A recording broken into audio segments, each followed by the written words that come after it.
បាទមានសួរពុកម៉ែបងប្អូនទាំងអស់គ្នាថ្ងៃនេះខាងក្រុមហ៊ុន KSPC បានរៀបចំការងារដឹកសម្ភារៈគ្រឿងក្រោហើយនឹងថ្នាំពណ៌ខាងជូតាន់បាទបានមកដល់ទីក្រុងកពតយើងហើយបាទកំពុងតែរៀបចំបាទដាក់ក្រោមានក្រោ8មានក្រោ6ថ្នាំពណ៌ខាងក្នុង8ឆ្នាំនិងខាងក្រៅយើង12ឆ្នាំយើងប្រើទៅតាមស្ពេចអ្វីដែលយើងបានដាក់ជូនទៅភ្ញៀវបាទមានការងារម្សៅបៀក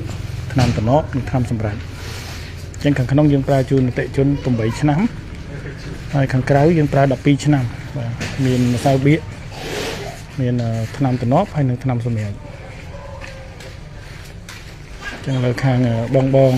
គាត់បានដឹកសម្ភារៈមកនេះបានកំពុងលើកអីវ៉ាន់តម្លាក់គឺម្ចាស់ផ្ទះហើយបាទហើយផ្ទះនេះគឺប្រើជ្រីឡង់មកជ្រីឡង់មូលទៅតាមរូបភាពដែលខាងក្រុមហ៊ុន KSP បានឌីហ្សាញជូនទៅខាងគាត់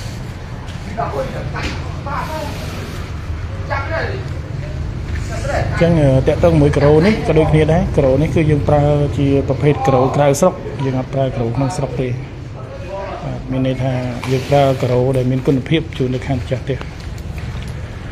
បាទបើធៀបនឹងគុណភាពគឺខាងក្រៅស្រុកគឺគាត់មានតម្លៃខ្ពស់ជាងអញ្ចឹងណាបាទអញ្ចឹងខាងក្រុមហ៊ុន KSP យើងនេះបានរៀបចំជូនទៅតាមស្ពេចបាទទៅខាងម្ចាស់ផ្ទះហើយអញ្ចឹងបងប្អូនពុកម៉ែទាំងអស់បើមានចំណាប់អារម្មណ៍អាចទំនាក់ទំនងជាមួយខាងក្រុមហ៊ុន KSP យើងខ្ញុំនៅទទួលម៉ៅការទាំងពលកម្មសម្ភារៈបាទមួយកុំភ្លេចាក់សោ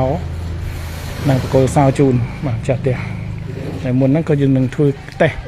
អញ្ចឹងយើងនឹងមានវីដេអូខាងក្រោយទៀតដើម្បីនឹងធ្វើការបង្ហាញនៅពេលដែលយើងចប់រួចរាល់អរគុណច្រើន